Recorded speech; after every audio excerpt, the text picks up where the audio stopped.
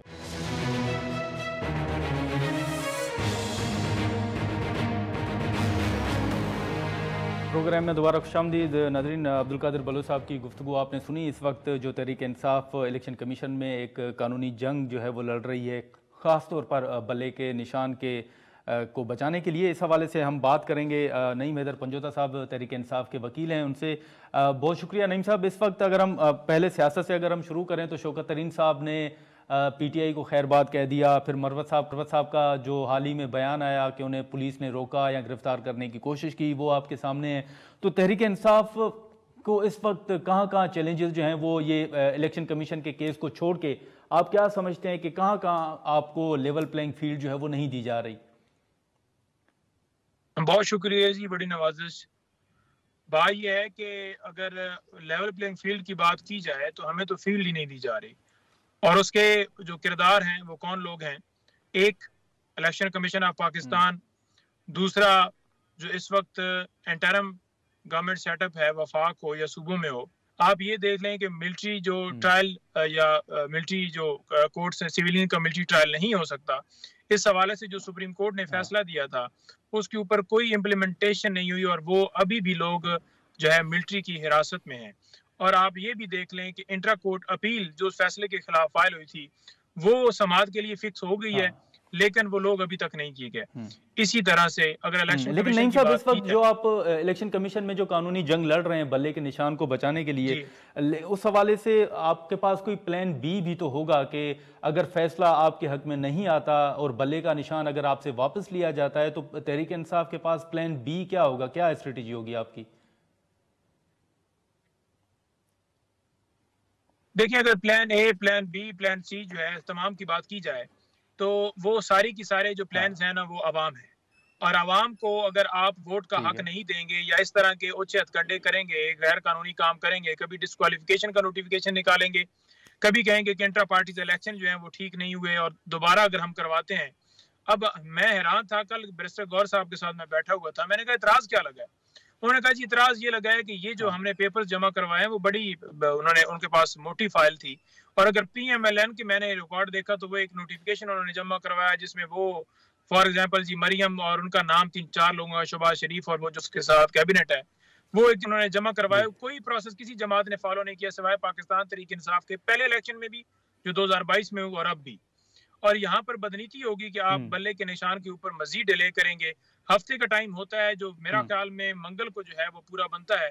ہم امید کرتے ہیں, آج آپ نے دیکھا ہوگا کہ گور صاحب نے بھی اور پاکستان تحریک انصاف کے اعلامیے میں بھی یہ بات جو ہے وہ بڑی واضح طور پر کی گئی ہے کہ بلے کا نشان دیا جائے, کہ اگر آپ بلے کا نشان نہیں دیں گے اور اس طرح سے پورے ملک کو ان کے حق جو ہے ووٹ کا اس سے محروم کریں گے تو پھر اسے کون کہے گا کہ یہ فری اینڈ فیئر الیکشنز ہو رہے ہیں, یا اس پروسیس کے اندر یہ ابھی سے دھاندلی شروع ہو گئی ہے. تو وہ ابھی تک ہمارا معاملہ لیکن پنجوتا صاحب ایک دوسرا معاملہ بھی آپ کے سامنے ہوگا کہ اس وقت مختلف سیاسی جماعتوں کی جوڑ توڑ کا جو سلسلہ ہے وہ بھی شروع ہو چکا ہے، پارلیمانی بورڈ کے اجلاس ہو رہے ہیں، امیدواروں کے نام فائنل کیے جا رہے ہیں۔ اس وقت بتائیے گا کہ پی ٹی آئی نے کے پاس یہ اختیار کس کو دیا گیا ہے کہ وہ امیدوار فائنل کریں گے، اور کتنی درخواستیں موصول ہوئی ہیں؟ کوئی جوڑ توڑ کے حوالے سے بتائیں گے سر؟ دیکھیں، اگر درخواستوں کی بات کی جائے یا کینڈیڈیٹس کی بات کی جائے تو 10 12 12 14 لوگ بہت تعداد میں وہ ایسے لوگ ہیں جو کہ بڑے بہترین امیدوار ہیں اور وہ ہمارے پاس موجود ہیں۔ اگر دوسری بات کی جائے کہ لسٹیں فائنل کرنے کے حوالے سے جو آپ نے سوال کیا ہے، تو وہ تمام جو ضلعی صدور ہیں ہمارے، تمام ہماری کور کمیٹی ہے، ایک ہمارا پروسیس جیسے دوسری جماعتوں کے اندر ہے، بڑا صاف اینڈ شفاف، اور میرٹ کے اوپر جو ہے وہ خان صاحب آپ کو پتہ ہے پہلے بھی کہ جو ڈیزرو کرتا ہے اسے انہوں نے ٹکٹس دیے، اور اسی پروسیس کو فالو کرتے ہوئے ساری مشاورت کے بعد نام جو ہیں وہ خان صاحب کے پاس جاتے ہیں، اور خان صاحب خود بھی پھر اس کے اندر اپنے کمنٹس یا جو بھی ان کو اچھا لگتا ہے کہ یہ صحیح ہے، یہ بیسٹ ہے۔ اگر آپ دیکھیں کہ پنجاب کے اندر ٹکٹوں کے حوالے سے یا کے پی میں ٹکٹوں کے حوالے سے، تو خان صاحب نے پہلے ہی ٹکٹس جو ہیں وہ اناؤنس کر دیے تھے ان کی گرفتاری سے پہلے۔ تو جو لوگ وہاں سے چھوڑ گئے، وہاں پر ہمیں نئے امیدوار لانے تھے، تو اس حوالے سے جو پولیٹیکل مضبوط آدمی ہے یا وکلاء میں سے کوئی مضبوط آدمی ہے یا ادروائز اس سیٹ کے لیے جو مناسب آدمی ہے، تو اس کو سب جو ہے وہ پریورٹی جو ہے وہ ضلع اور ساری جو ہمارا پروسیس ہے اینڈ تک کور کمیٹی سے ہوتے خان صاحب تک، تو وہی پروسیس فالو کیا جا رہا ہے۔ یہاں پر یہ نہیں ہے کہ یہاں پر کوئی اثر رسوخ ہوگا یا کوئی پیسے دے گا یا کوئی اس طرح سے کوئی چیز ہوگی۔ تو نہیں صاحب، ہم یہ کہہ سکتے ہیں کہ ابھی بھی ایون اگر خان صاحب جو ہیں وہ جیل میں موجود ہیں، لیکن اس کے باوجود تمام جو امیدوار جو انتخابات میں حصہ لیں گے ان کے نام جو ہیں وہ ان کو بھیجے جائیں گے اور وہی منظوری دیں گے، حتمی منظوری وہی دیں گے۔ بالکل جی، ڈیفینیٹلی نیچے سے انڈورسمنٹ بھی ہوتی ہے کہ ہم نے یہ 3 لوگوں کے انٹرویو کیے ہیں اور اس میں سے یہ بیسٹ ہے، اور خان صاحب کو بتایا جائے کہ کس حوالے سے بیسٹ ہے، تو وہ پھر ڈیفینیٹلی اس کے اوپر انڈورس وہ ہی کریں گے۔ لیکن یہ ہے کہ اس منظوری جو ہے جو نیچے سے جائے گی، ہمیشہ خان صاحب بڑا ایک چھوٹا بچہ بیٹھا ہوتا ہے نا، تو اس سے بھی رائے لیتے ہیں۔ تو خان صاحب یوں نہیں ہوتا کہ وہ کہیں گے کہ جو غلط آدمی ہے اس کو میں دینا چاہتا ہوں، وہ اس چیز کے اوپر بڑا کرتے ہیں کہ جو ٹکٹ ہے وہ ایسے بندے کو ملنا چاہیے جس کی عوام میں بھی اس طرح سے پذیرائی ہو اور لوگ اسے چاہتے ہوں کہ ہمارے حلقے کو اچھی طرح جو ہے وہ چلا سکتا ہے، لوگوں کے مسائل لوگوں کے ساتھ ٹچ ہے۔ لیکن نہیں صاحب، آپ کیا سمجھتے ہیں کہ یہ عمل کب تک جو ہے وہ مکمل ہو جائے گا؟ آپ کب تک امیدواروں کی فائنل لسٹ جو ہے وہ بنا سکیں گے؟ دیکھیں، امیدواروں کی فائنل لسٹ وہ ہمارا انٹرنل معاملہ ہے اور ہم بالکل مکمل طور پر تیار ہیں، لیکن مسئلہ یہ ہے کہ ہمیں ویٹ اس چیز کا ہے کہ الیکشن شیڈول ابھی تک نہیں آ رہا، ہمارے نومینیشن پیپرز جمع ہوں گے اور اس میں ہمیں کوئی کسی ہمارے ممبر کو ڈسکوالیفائی، ہم دیکھیں گے کہ کون کون سے امیدواروں کے ہمارے ایکسیپٹ ہوئے ہیں، پھر دیکھیں گے کہ فائنل جو ہے، آپ نے پہلے بھی دیکھا کہ خان صاحب نے جو ہی وہاں پر اناؤنس کیا تو ان لوگوں کے گھروں میں چھاپے مارے گئے۔ اب تو لسٹیں جو ہیں وہ 2 2 3 3 اگر 4 4 بنائی بھی گئی ہیں، تو ان لوگوں کے گھر بھی جو اس وقت بنائے گئے تھے، فار ایگزامپل کیانی صاحب جنوبی پنجاب کو دیکھ رہے تھے، تو جو اس وقت لسٹیں گئی تھیں تو ان امیدواروں کو بھی اٹھایا جا رہا ہے اور وہ سارا کیا جائے۔ اور اگر نیریٹو کی بات کی جائے تو جو انہوں نے 4 مہینوں میں 5 مہینوں میں بلڈ کیا تھا کہ خان صاحب بڑے گھبرائے ہوئے ہیں اور یہ ہے اور وہ ہے اور ان کو باہر نہیں نکالا جائے اور ان کو کسی کورٹ میں پیش نہیں کیا جائے، اور اس طریقے سے یہ سمجھ رہے تھے کہ شاید جو ہے نون لیگ کا ووٹ بڑھ جائے اور وہ چیز ہو جائے، آپ نے دیکھا کہ صحافیوں کی ایک ایکسس سے وہ سارے ان کے جو انہوں نے ایک جیلی سا بنایا ہوا تھا نا کہ ایک پریشر، وہ سارا کا سارا جو ہے نا، یہ معافی مانگتے ہیں کہ یہ تو ہم سے غلطی ہوگی کہ وہاں پر رپورٹر چلے گئے، انہوں نے اچھی رپورٹنگ کی۔ آپ دیکھ لیں کہ نیوز چینل والوں کو کہا جاتا ہے کہ رپورٹروں کو باہر نکالیں، اب ایسی چیزیں ایسی حرکتیں کرنے سے کیا سکتا ہے، قوم میں نہیں ہے۔ ٹھیک ہے نعیم صاحب، بہت شکریہ، آپ نے ٹائم نکالا۔ ناظرین، نعیم حیدر پنجوتا صاحب کی گفتگو آپ نے سنی، یہاں پر ہم ایک شاٹ لیں گے اور بریک کے بعد جے یو آئی ایف کے سینیٹر کامران مرتضیٰ صاحب ہمارے ساتھ موجود ہوں گے، ان سے ہم بات کریں گے۔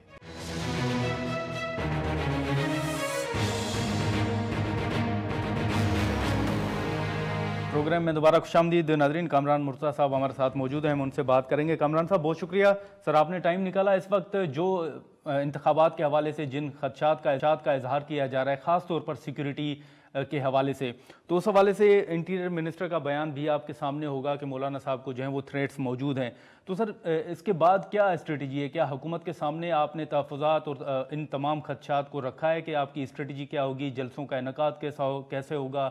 انتخابی مہم جے یو آئی ایف جو ہے وہ کیسے چلائے گی؟ دیکھیے یہ آج کی بات نہیں ہے، انٹیریئر منسٹر صاحب نے تو آج ڈسکلوز کیا ہے، اس سے پہلے جو ہے نا آپ باجوڑ سے بھی پہلے شروع کر دیں، اس سے پہلے بھی جو ہے آپ کو ڈیلی ایک دو جو ہے نا وہ شہداء کی معاملات ملتے ہیں، روز ایک دو لوگ جو ہے وہ شہید کیے، یہ معاملہ گورنمنٹ کی نوٹس میں لایا گیا، 85 لوگ شہید ہو گئے، 200 لوگ زخمی ہو گئے، یعنی 300 کے قریب جو ہے کیجولیٹیز ہو گئے، اللہ کا واقعہ ہوا، پھر اس کے ساتھ لگ بھگ 4 لوگ شہید ہوئے. تو یہ اس طرح کے معاملات جو ہے نا یہ کے ساتھ اب تسلسل کے ساتھ ہونے لگے. جب مولانا پشاور گئے ہیں تو پھر مجھے کنوے کیا گیا اور دوستوں کو بھی کنوے کیا گیا کہ جی اس طرح سے سیکیورٹی تھریٹس ہیں اور ذرا دھیان کریے آپ. پھر وہ مولانا تک بات کرنے کی گئی، ہم نے اپنی سیکیورٹی بڑھائی. کوئٹہ آئے تو کوئٹہ میں بھی اسی طرح سے معاملات تھے، ان کو کہا گیا کہ اپنی جو محدود کریں، اول تو نہ جائیں ورنہ محدود کریں. تو یہ بڑی ایک عجیب سی صورتحال ہمارے لیے کریٹ ہوئی، اور یہ صورتحال اس لیے یہ ایک چیز آپ نے پوری سٹیٹمنٹ میں نوٹ کی ہوگی کہ یہ تھریٹس دوسروں کو نہیں ہے، صرف مولانا صاحب کو ہیں یا مولانا کی جماعت کے لوگوں کو ہیں. تو مولانا کی جماعت کے لوگوں کو بشمول مولانا اگر کس ہے تو پھر ایک عجیب سی بات ہے کہ کسی اور کے لیے جو ہے نا یہ روک نہیں لگائی گئی، مولانا کو روک لگائی گئی ہے. 2018 کے الیکشن میں بھی مولانا اسپیشلی جو ہے نا وہ اس طرح سے ٹارگٹ تھے، اب پھر اس طرح سے کیا جا رہا ہے. تو یہ ہمارے لیے بڑا مسئلہ ہے. تو کامران صاحب یہ آپ کی پھر اسٹریٹجی کیا ہوگی؟ مطلب ان علاقوں کے بارے میں آپ نے کوئی پروپوزل حکومت کو دیا ہوگا، کوئی بات کی ہوگی، الیکشن کمیشن سے کوئی بات ہوئی ہوگی کہ ان علاقوں میں اگر آپ انتخابی مہم نہیں چلا سکتے تو پھر آپ الیکشن کی طرف کیسے جائیں گے؟ سر کوئی پروپوزل، کوئی تجویز، کوئی خدشات آپ نے رکھے ہیں سامنے؟ دیکھیے یہاں پہ اس طرح کا پرپوزل دینا جو ہے وہ اس وقت بالکل ایک سیاسی جماعت کے لیے ایک خودکشی کے مترادف ہو جاتا ہے. حالانکہ یہ ہمارے آگے جو ہے نا وہ کھائی ہے، پیچھے جو ہے وہ بھی اسی طرح کا معاملہ ہے. دونوں طرف سے ہمارے لیے مسائل دیے گئے ہیں، مگر اگر آپ کو کوئی ایسا پرپوزل دیتے ہیں اس وقت تو وہ آپ کے لیے بطور سیاسی جماعت جو ہے نا سیاسی خودکشی کی بات ہوتی ہے. تو ہم کو پرپوزل دینے کے لیے تیار نہیں ہیں. گو کہ ہمیں الیکشن میں جو ہے نا بالکل مڈ ونٹر میں جو ہے نا وہ اس میں الیکشن میں لا کھڑا کیا گیا. ہمارے سارے علاقے سرد ہیں اور وہاں نہ صرف موومنٹ کا مسئلہ ہے بلکہ وہ لوگ نکل جاتے ہیں وہاں سردیوں سے، اس علاقوں سے جاتے ہیں. آپ نے رائٹ آف ووٹ جو ہے پامال کر رہے ہیں اس علاقوں میں. اور کامران صاحب ایک آخری سوال ہوگا سر، ایک مختصر سوال ہوگا سر، کہ اس وقت جو نون لیگ کے ساتھ ہم نے دیکھا کہ مولانا صاحب کی 2 مرتبہ ملاقات بھی ہوئی میاں صاحب کے ساتھ، تو اس وقت JUIF نے کیا نون لیگ کے ساتھ اصولی فیصلہ کر لیا ہے ساتھ چلنے کا، یا آپ ابھی سمجھتے ہیں کہ کوئی حتمی فیصلہ نہیں ہوا؟ دیکھیے اصولی فیصلہ تو مولانا صاحب کی 2 ملاقاتوں میں آلموسٹ ہو گیا، آپ یہ سمجھ لیجیے. مگر کیا فیصلہ ہوا ہے اس کے خد و خال ابھی طے ہونا باقی. خد و خال جو ہے وہ کمیٹیاں بنیں گی اور وہ آپ سے جو ہے وہ کمیٹیاں جو ہے پھر پرپوزل بنائیں گی جماعت کے اداروں کے سامنے. تو وہ ابھی تک یہ معاملہ طے نہیں ہوا. کامران صاحب بہت شکریہ سر، آپ نے ٹائم نکالا. کامران مرتضیٰ صاحب کی گفتگو آپ نے سنی. آج کے پروگرام میں اتنا ہی، اجازت دیجیے. اللہ حافظ.